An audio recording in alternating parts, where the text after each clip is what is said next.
السلام عليكم. الاهلي يفوز على وادي دجله 3-1. انا الحقيقه يا جماعه من الناس اللي بيحبوا يتفرجوا على النادي الاهلي، وانا بستمتع زيك، يعني بنحب نتفرج على النادي الاهلي والفانيلا الحمراء، احنا بنحب كده قوي على فكره. والزمالك برضو كده، يعني اوعى تفتكر ان الزمالك، لا الزمالك برضو كده بيحب يتفرج على الفرقه بتاعته قوي. لكن انا ما بستمتعش قوي لما بتفرج على النادي الاهلي بيلاعب فرق قليله وتعبانه. يعني ما اطلعش افرح بالنتيجه مهما كانت 5 أو 6 اوازيط قوي، ويمكن ده يكون فرق اختلاف بيننا وبين فرق تانية. لو طلعت كسبت اي فرقه ارقام كبيره بيطلعوا يهيصوا. انا لا، لان انا بلاعب فرقه قليله في الاول وفي الاخر، فرقه بلا انياب حقيقيه، يعني فرقه ما بتهددش المرمى خالص، ما عندهاش عناصر مميزه، ما عندهاش لعيبه عاليين، ما عندهاش حاجه خالص بتقدمها. فلما اطلع كسبان 3-1 انا مبسوط ان الاهلي كسب، لكن مش سعيد. في فرق بين ان انا اوكي الاهلي كسب، لكن انا مش سعيد بالاداء المبهر بتاع النادي الاهلي قدام فرقه قويه جدا، فقدرت ان انا اكسبها 3-1. لان الشناوي عندك مثلا كان هيجي له برد، ما جاتش عليه حاجه اصلا. يمكن الحاجه الوحيده الخطر اللي جت عليه دخلت فيه جون، يعني اول كوره جت عليه دخلت فيه جون. صعبه قويه زي ما انت عايز تقول، بس انا بكلمك ان هو ما كانش عليه هجمات اصلا. يمكن هجمه واحده وحيده بتاع اللاعب اللي اسمه كانو، اللي هو اللاعب الكنيش ده اللي عندهم اللي في نص الملعب، في الشوط الاول من بره ال 18، وشايطها شوطه تعبانه جدا جدا جدا، لا ترقى طلعها الشناوي حتى، لكن لا ترقى اقول انها كانت كوره، يعني الشناوي ابدع في خروج الكوره. فانا بلاعب فرقه بلا انياب، ودي حقيقه فرقه قليله قوي. ورغم اني بلاعب فرقه بلا انياب وفرقه قليله، اللي انا مستغرب عن المدرب ليه بقى. المدرب بستغرب عليه في حاجتين بتاع النادي الاهلي. اولا انا بلعب باثنين ديفندرين. ليه بلعب باثنين ديفندرين قدام فرقه زي دي؟ ايه المرعب فيها؟ ايه اللي يخوف فيها؟ ايه العناصر اللي عندها المهاريه قوي، او العناصر اللي عندها في نص الملعب ممكن تبني عليا هجمات قويه، فانا بنزل لهم اتنين ديفندرين يفسدوا الهجمات؟ ولا حاجه، فرقه قليله خالص. الفرقه ديت عندها ميزه وحيده بس وغريبه في نفس الوقت، بتقعد تحضر ورا، دي كورتها كوره وادي دجله. الفرقه يا جماعه ما بتلعبش الطويله ابدا. الفرقه ديت من الجون للاثنين سويبرات للباكات، يعني دايما عايز يبني الهجمه ويطلع بالهجمه من ورا. من اول الجون عايز يبني الهجمه من اول الجون، ويفضل يباصي شمال ويمين، وبعد كده يبتدي يطلع بيها على نص الملعب. انا برضو عايز اقول حاجه للمدرب ده، مدرب وادي دجله. يعني انت بيقولوا عليك مدرب كويس، بيقولوا ان انت اصغر مدرب وعامل نتائج كويسه وترتيبك هو الخامس في الدوري، كل ده كلام جميل قوي. لكن هل الطريقه بتاعتك ديت، معلش يا جماعه، انا برضو كل واحد مقدم محتوى بيشوف الماتش برؤيه غير واحد تاني، فهتلاقي كل واحد عنده حاجه معينه. انا باخد بالي من حاجات معينه غريبه في الماتش، تلاقي فلان الفلاني بياخد باله من حاجات، وهكذا. انا بحب اتفرج على الفرق كورتها يعني شكل امها ايه حقيقي بجد. الكره شكلها ايه؟ كورتك اللي المدرب، ما هو المدرب ده موجود ليه يا جدعان؟ هو المدرب ده موجود علشان بيقدم كوره معينه للفريق يلعب بيها، سواء كانت هجوميه سواء كانت دفاعيه، في التحضير في التحولات في اي حاجه، ضربات الثابته في العرضيات. فانا لاحظت ان فريق وادي دجله بيبني الكوره من ورا. ما عنديش مشكله ان انت تقعد تبني الكوره من اول الحارس المرمى بتاعك، ومهما كان مضغوط عليهم مش عايزين يشيلوها. لا انا مضغوط عليها بس مش هشيلها، هفضل برضو انقل. طبعا فيها ريسك كبير جدا، دي نمره واحد. ريسك كبير لن يستغله الاهلي. ليه؟ لان الفريق عماله تلعب، الفريق اللي قدامك المنافس بيلعب كوره من ال 18 بتاعه.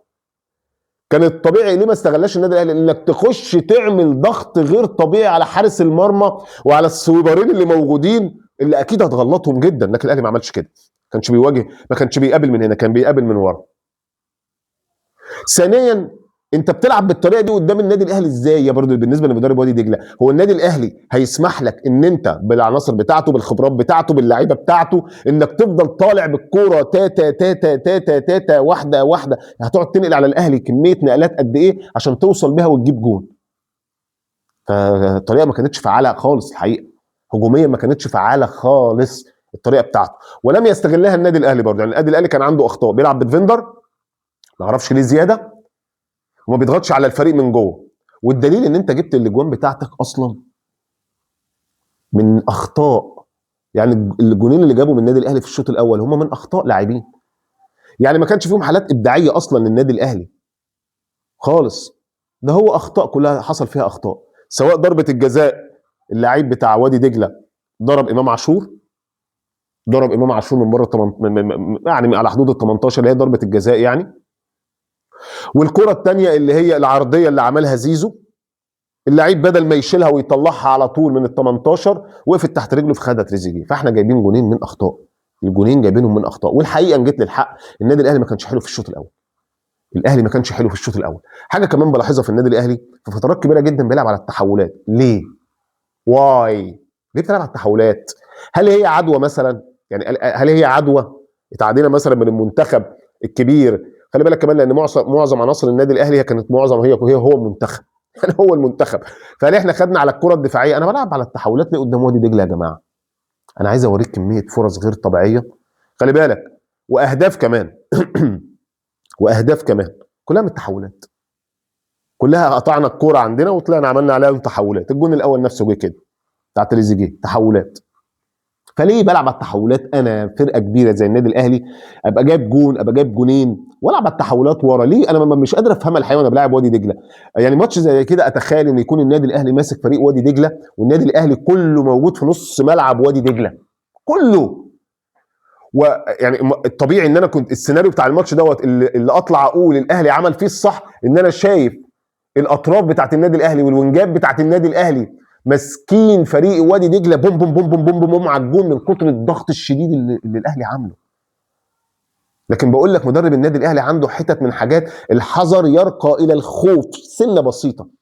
دايما عايز يامن قوي، دايما يعني مش مرعوب، دايما تحس ان هو ايه، انا مش عايز اغلط خالص، ودايما عايز افضل كسبان، ودايما عايز امشي على الخط، ودايما عايز اعمل افضل نتائج. زي ما يكون انا لسه جاي عايز ابني ثقه كبيره قوي، ماليش رصيد كبير عند الجمهور ان انا اجازف او ان انا اغلط. مش عارف ده صح ولا غلط لان انا مش قادر احط نفسي مكانه. لكن انا بحب المدربين اللي عندهم نوع من انواع المجازفه الحقيقه يعني. ولو حتى انت كنت بدات الماتش كده فانت شايف ان بتلعب قدامك فريق تعبان قوي وقليل قوي، فريق مش قادر يعمل حاجه اصلا خالص. وانا شايف كمان ان احنا في بعض الاحيان ادينا وادي دجله اصلا فرصه يتنفس ويجيب فيك جون، وكان ممكن يجيب فيك تاني. وحط في الاعتبار ان انت جايب جونين من اخطاء. ففي حاجات كتير بالنسبه للمدربين في الماتش الاثنين بالنسبه لي ما كانوش افضل حاجه.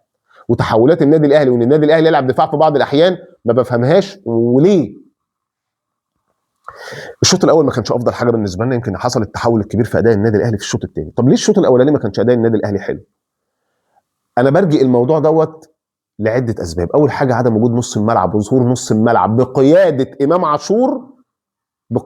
عاشور. ما كانش موجود قوي في الشوط الاول.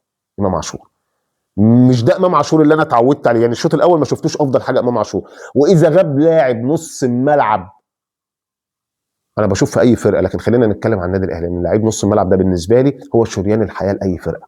شريان الحياه هو اللعيب اللي لما يكون موجود في الملعب استمتع واتفرج على كوره بتتوزع شمال وكوره بتتوزع يمين وناس بتبني عليه عشان ياخد الكوره يطلع. عدم وجوده كمركز، يعني المدرب قرر ان هو ما يلعبش بصانع لعب او وجوده وهو مش قادر يدي، بيبقى في غياب قوي للكوره.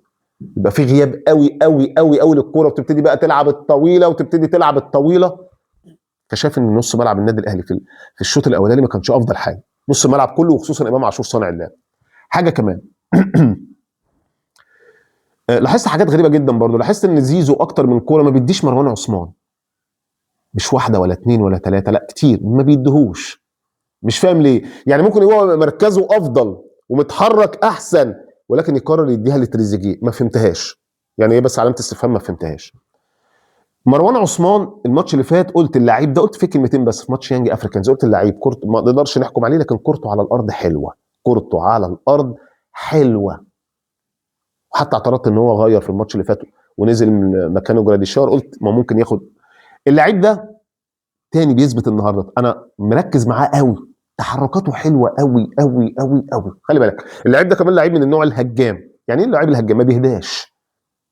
يعني لعيب ما بيهداش وما بيفقدش الامل في الكور بسهوله. يعني يقول لك ايه، بلاش اجري دي مش بتاعتي، بيروح. ويمكن وهتلاحظ دوت في الجون اللي هو نفسه جابه ان هو اصلا في لقطه من اللقطات طلع بره الكوره ما كانتش بتاعته، الا انه قرر تاني يروح ويجري وجابها جون. فلعيب بيتحرك كتير قوي وبيبذل مجهود كبير قوي، كل كوره بيتحرك وبيقول بصولي، محدش بيديله. لو لاحظت هتلاقي ان كده كده انا بقول ان اي مهاجم في النادي الاهلي هيبقى مظلوم. الجمله دي بقولها من قديم الازل، من قبل ما اقدم محتوى الكوره. هيبقى مظلوم ليه؟ ما بنديلوش ليه؟ قلت لك الماتش اللي فات كورهم فيه مثلا، لا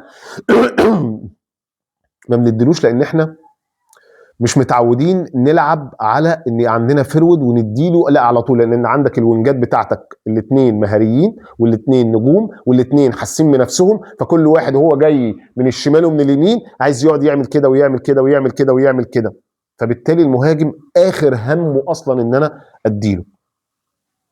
لكن الولد انا شايفه كويس حقيقه، يعني مش بقول كده عشان جاب جون النهارده، لا التحركات بتاعته حلوه قوي يا جماعه. ده لو حد كان بيديله كم كوره من كميه التحركات اللي اتحركها ديت كان ظهر بمستوى افضل من كده بكتير. بقول لك ما حدش بيديله اصلا، بجد ما حدش بيديله، بس الواد كويس الحقيقه، الواد كويس. الشوط الاول جبنا جولين زي ما بقول لك كده، يعني بتوفيق ربنا. اخطاء الكره الاولانيه اللي اترفعت ونزلت غلطت ما شالهاش، خدها تريزيجيه، ولكن تريزيجيه في تعامله مع الكوره تعامل معاها حلو قوي، تعامل معاها بثقه. كره نزلت له من خطا من المدافع وش للجون، هوش تهويشه فنتايه ودى الناس كلها كده وحط الكره في البعيد، فكان جون حلو جدا. والجون الثاني الغلطه اللي اتشال فيها امام عاشور من بره ال 18، دخل عليه لعيبه. بقول لك لعيبه وادي دجله ما عندهاش خبرات برضه. انا بوريك بس لعيبه وادي دجله سواء في الدفاع سواء في الهجوم ما عندهاش خبرات. لا تستدعي ابدا ان انت تلعب قدام فريق دوت باثنين ديفندرين، ولا يستدعي ابدا ان انت تلعب قدام فريق دوت على التحولات، ولا يستدعي ابدا ان انت ما تضغطش على فريق زي دوت من عند الجون بتاعهم. دي كانوا 3 حاجات خدت بالي منهم قوي. دخل الراجل مندفع جدا على امام عاشور وجت ضربه الجزاء ودخل حطها زيزو، كويس انه دخل حطها زيزو، بجد كنت هزعل قوي لو ما جابش دي كمان. في الشوط الاول برضو كنت يعني زيزو بالنسبه لي ما كنتش عاجبني قوي افضل حاجه، لكن في الشوط الثاني زيزو اداؤه اتغير حقيقه. يعني في الشوط الثاني زيزو اداؤه اتغير. وزيزو يا جماعه لعيب برضه عشان تعرف تحكم عليه كويس قوي وما تتضايقش منه، ما تتضايقش من زيزو. كل ما الكوره تكون مزنوقه ومخنوقه زيزو مش هيديك كوره. زيزو مش هيدي يا جماعه، بتبقى امكانيات بني ادمين ولاعيبه، والله امكانيات زي بلاي ستيشن كده وانت بتلعبه يقول لك اللعيب دوت الشوطه بتاعته كذا، الرفعه بتاعته كذا، كلها ارقام من 10. هو لعيب لو الدنيا مزنوقه مش ده اللعيب اللي هيعمل لك الباصه السريعه، لا. كل ما كان عندك مساحات قويه كل ما زيزو دوت هتشوف افضل نسخه منه. كل ما هتشوف اللعيب السريع، اللعيب اللي بيجري، اللعيب اللي بيعمل فنتات، اللعيب اللي بيرفع، هتشوف منه حاجات حلوه قوي. لكن مش هتقدر تشوف منه والكره مخنوقه حاجات حلوه. عارف تشوفها من مين؟ بن شرقي. يعني بن شرقي في الضيق هتشوف منه كره حلوه قوي. الدليل هات كده الجون بتاع الزمالك اللي جابه. كلمني عن جون الزمالك اللي جابه اخر مره اللي عملها له عرضيه زيزو. كانت ضيقه قد ايه؟ دي ضيقه قد كده خالص. ده هو المدافع قدامه كده ومدافع تاني وراه كده، ومع ذلك بينزل الكرة بصدره ويحطها لك في الجون. ليه؟ بيلعب بدي. ما بيعتمدش على القوة البدنية والسرعات بتاعته، ما بيعتمدش على كده اهو. وما عندوش السرعات الجبارة على فكرة. هو لاعب بيعتمد على مخه وعلى مهارته على الأرض. ده يديك في الضيق. زيزو يديك في الواسع قوي. ما يعرفش يديك الكرة مخنوق. لكن زيزو في الشوط الثاني أداؤه كان اتحسن بشكل كبير قوي وعمل عرضيات بشكل كبير قوي. هو بس كان ناقص له حاجة واحدة بس، يعني حن على الواد مروان عثمان واديله، يعني اديله. حتى مروان عثمان في كوره بيعاتبه، اللي هو يعني بيعاتبه طبعا لسه مش قادر ان هو يتكلم مع لعيبه النادي الاهلي بشكل كبير، فاللي هو يا عم انا قول له انا هنا كنت اديتهاني. تعالى كده نشوف حاجات تاني. بقول لك بقى ايه، كتبت جمله انك تشوف فرود للنادي الاهلي ايا كان ايه هو قاعد فترات الماتش ده كله ما جاتلوش كوره. بوريك وباكد لك على الجمل بتاعتي اللي انت وانت معايا هنا في البرنامج هتبقى حفظتها ظهرا عن قلب، خلاص هتحفظ معايا. بيقول ايه الراجل ده دايما من كلماته كوكا تعبان ودايما بيديله صفار. بن رمضان ما بيحبهوش، ثوابت عنده. الشناوي بيضيع، ثوابت عنده. فرود النادي الاهلي ما حدش بيديله كوره. دي هتلاقيها ثوابت معايا، هتعيشها معايا على طول لحد ما تقتنع بيها وتبتدي بتشوفها في الماتش. فرود للنادي الاهلي مع وجود كميه اللاعبين دول ما يجيلوش كوره طول الماتش. يا اخوانا ده بجد، يا اخوانا ده ايه، يا اخوانا ده دي نقطه. ونمره 2 انا لازم اروح اكلم المدرب، لازم انا اروح اسال المدرب. عمالين بندور على فراوده وعمالين بتجيب في فراوده وعايز تجيب افضل فراوده. طب انت يا اخويا بتجيب الفراوده بتنزلهم الملعب ما حدش بيديهم، ما حدش بيديهم. مشكله مشكله كبيره قوي. المدرب ده هو قاعد بره، هو مش شايف ان في فرود قدامك ما استلمش كوره؟ ما استلمش كوره. انت النهارده كمدرب قاعد بتقول لنفسك ايه؟ بتقول ايه؟ هو وحش؟ لو ما بيجريش ما بيبذلش مجهود، لكن الراجل قدامك فاحت نفسه، عمال يقطع هنا وعمال يقطع هنا، وكل كوره بتجي خلي بالك. ولاعيب مش اناني خالص، يعني حتى كم كوره اللي جات له بيحطها لزمايله، كل كوره تيجي بيحطها لزمايله على طول من غير تاليف. يحط لزميله ويجري في البوكس. ليه؟ لان هو لعيب بوكس، لعيب 18. فانا كمدرب بره شايف الراجل ده، ما بقولش للناس يا جماعه العبوا على الراجل ده شويه. كانت بالنسبه لي غريبه ان الفرود يقعد كل دوت، يعني ما يبقاش موجود. جالنا هجمات كتير وجالنا تصويت، زيزو رفع حاجات كتير قوي، يعني زيزو عمل حاجات كتير قوي بصراحه. امام عاشور حط واحده من بره ال 18. انا اسف، ما اعرفش صدري تعبان ولا ايه. الشوط الثاني ادائنا كان كويس، عجبني في الشوط الثاني محمد هاني كالعاده. محمد هاني بقاله فتره عاجبني جدا، عاجبني محمد هاني قوي الحقيقه، عاجبني الالتزام بتاع محمد هاني قوي. ودايما بقول لك عاجبني حفظ محمد هاني للخط بتاعه والالتزام التكتيكي بتاع محمد هاني. بجد لعيب، ان كنت بتلوم على لعيب في بعض الاحيان لما تشوف اداؤه اتحسن لازم تقول اللعيب بيتحسن مره عن مره بشكل رائع. بجد يا محمد يا هاني، بجد يمكن افضل لعيب ملتزم تكتيكيا في الملعب هو محمد هاني. ما عندوش اخطاء، ما عندوش اخطاء حقيقي. امتى يزيد، امتى يرجع، امتى يغطي، امتى يرفع، وعرضيات محمد هاني ببصم لك تاني عليها. بجد انت بقيت تعمل عرضيات هايله، بقيت تعمل عرضيات هايله. حاطط واحده برضو النهارده لتريزيجيه، وطلع تريزيجيه حاول يركبها بدماغه، قام جه كوكا، كانت هجمه بروحين، الجون طلعها، جه كوكا هادم اللذات قام طلعها لك بره. يعني حتى في واحده كانت مرتده لينا، كانت مرتده حلوه قوي قوي جميله، اتحطت مرتده بسرعات رهيبه، جت ناحيه الشمال للاسف، جت ناحيه الشمال لكوكا، ولعيبه النادي الاهلي كلها بتقطع على ال 18 بتاع وادي دجله.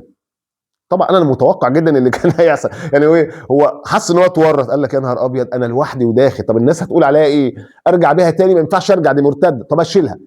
شالها يا جماعه، شيله هيله هوبا، موديها لاخر حته في الملعب. طبعا لعيب سيء جدا، لكن في المجمل ادائنا في الشوط الثاني كان حلو. وكمان الملاحظ ان النادي الاهلي عنده دكه على دكه. النادي الاهلي يا جماعه عنده كميه عناصر قاعده على الدكه، فرقه تانية قاعده بره، فرقه تانية حقيقي. احنا بس ناقص لنا ان احنا الحته الشمال بتاعتنا دايما فيها قصور. انت مش شايف القصور اللي في الحته الشمال لان انت دايما شايف باستمرار تريزيجيه كل ماتش بيجيب. انت شايف تريزيجيه كل ماتش عمال بيجيب لك جون وبيركب على واحده يجيب لك جون، مع الاخذ في الاعتبار انك بتلاعب الى الان فرق قليله، بس عشان برضه تكون حاططها في الاعتبار، يعني بتلاعب فرق قليله. لكن لما هتيجي هتلعب قدام فرق قويه عندها عناصر جيده في كل حته في الملعب، عندهم مدرب بره كويس، هتلاقي ان انت في ماتش زي ده محتاج انت كمان جميع العناصر بتاعتك تكون شغاله معاك بشكل كويس. فالجبهه بتاعت تريزيجيه ديت جابها بروح واحده بس، هو تريزيجيه اللي قدام. تريزيجيه اللي قدام ده يا جماعه كويس ان هو بيعمل لك الحاجات دي. يعني تريزيجيه لو ما بيجيبلكش جوان انت هتحس ان انت ما عندكش جبهه شمال اصلا، لانك عنصر واهم عنصر. شوف زي ما محمد هاني تقيل في ناحيه اليمين وعنصر مهم في ناحيه اليمين، وله ادوار دفاعيه وله ادوار هجوميه وله في التغطيه وله في الزياده وله ان هو يرفع، لازم الناحيه الثانيه عندك الباك الشمال يكون له كل الكلام ده، ولكن ده مش موجود، ده كله مش موجود. في الدقيقه 66 الهدف بتاع مروان عثمان من امام عاشور. على فكره كان في فرص حلوه قوي في الشوط الاول للنادي الاهلي، وكان في كام فرصتين كمان للفريق بتاع وادي دجله، لكن الجون بتاع امام عاشور، امام عاشور حلو، امام عاشور حلو، لكن هو ده مستواه؟ لا مش ده مستواه. طب انا ملاحظ ايه على امام عاشور؟ رغم الحالات الابداعيه اللي بتيجي لامام عاشور ان بيبقى عنده حالات رعونه غير طبيعيه بالمره، ما فهمهاش بقى، ما فهمهاش. يعني يجي يباصي الكوره تلاقيها بيباصيها غلط برعونه، يبقى المفروض تتحط قدام مثلا زيزو لو هو بيجي تلاقيه بيحطها له في ظهره، يبقى مثلا يجي يشوط يقع. له برضه بعض اللقطات كده اللي هو ايه، ما تخليكش تاخد من زيزو النسخه اللي هي ايه 100%. دايما عنده 20% فقده، 20% فيهم رعونه، ما اعرفش دول راجعين لايه في بعض الاحيان، ما بفهمهمش فيه.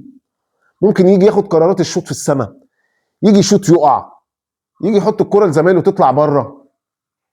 لكن عدى امام عاشور الجون ده كان حلو جدا، حب يخش ويقطع على الجون، المدافع اللي معاه كان في منتهى الرخامه، طرفه بره، ولكن داس على كورته وعمل عرضيه لمروان عثمان اللي دخل حطها بيده.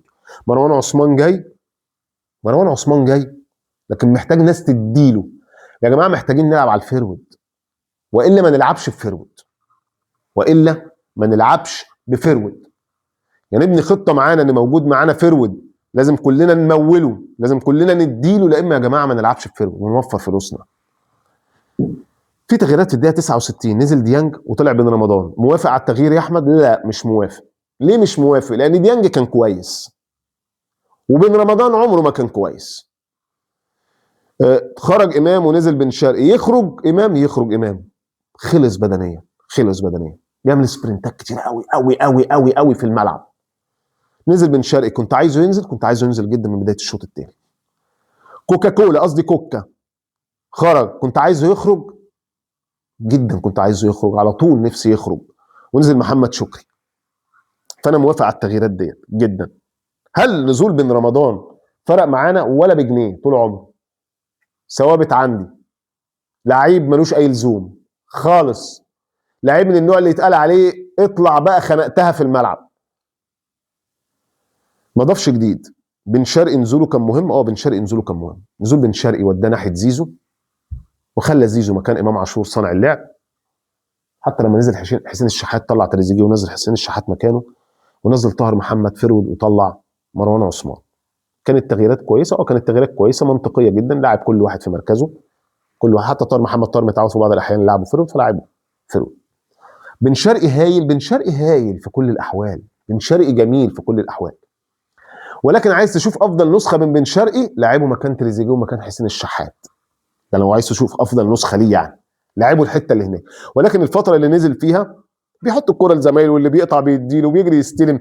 خلي بالك انت نزلت مجموعه من اللاعبين عطشانين قوي، فما شفتش افضل حاجه. ليه بقى؟ من ساعه ما نزلوا انت ما شفتش افضل حاجه من الدقيقه 69، وحتى بعد كده التغييرات الثانيه اللي في الدقيقه 72. ليه؟ اللعبه دي كلها عطشانه قوي يا جماعه. يعني ايه عطشانه؟ كله قاعد على الدكه بقاله فترات وما بيلعبش اساسي، فجيت نزلتنا كلنا مع بعض، كلنا عطشانين كوره وكلنا عايزين نجيب. كلنا، حسين الشحات عايز يجيب، طاهر محمد طاهر عايز يجيب، بن شرقي عايز يجيب، كلهم كله نازل عايز يطلع اللي عنده.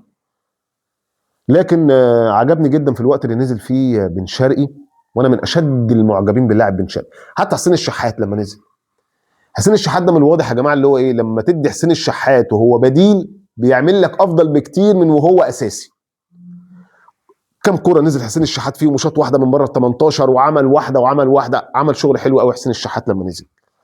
الدقيقه 72 في ضربه جزاء على الاهلي من بن شرقي. الحقيقه في ضربه جزاء على النادي الاهلي، ما حدش وقف عليها، وفريق دجله وادي دجله ما وقفش عليها. اللاعب الافريقي بتاعهم الجون وراه، جون الاهلي وراه، بيحاول يستلم الكوره عشان يوقفها، دخل بن شرقي ضربه ضربه صريحه جدا في رجله، فانا ما حدش بص عليها ولا حد اتكلم عليها. تعادت على فكره اكتر من مره، تعادت اكتر من مره، يعني ضربه صريحه جدا، يعني ضربه جزاء.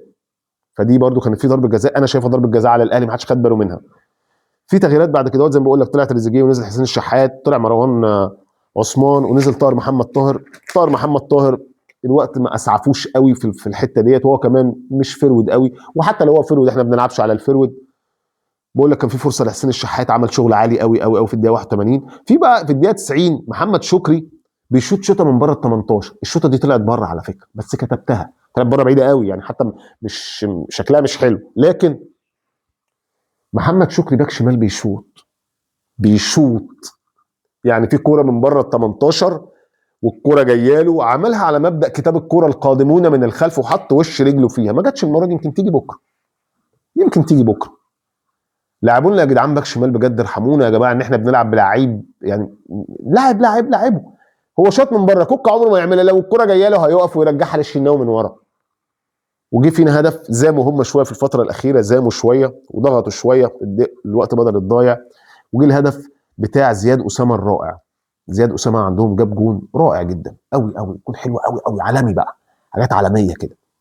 عرضيه، يجي ياسر ابراهيم بدل ما يطلع كده الطبيعي، تقلش من على دماغه وتيجي ورا، تقلش من على دماغه. طبعا فيها غلطه كبيره بالنسبه لي، طبعا غلطه كبيره بالنسبه لي، انك لازم تطلع على قدام. تيجي والجون كده الولد ياخدها فيرست تايم بوم، فيرست تايم في الضيقه للشناوي. اين انت يا شناوي؟ مفيش الشناوي طبعا.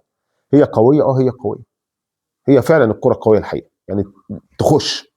لكن اول اختبار دخل جون، الجون كان رائع جدا جدا جدا. كسبنا وادي دجله 3-1.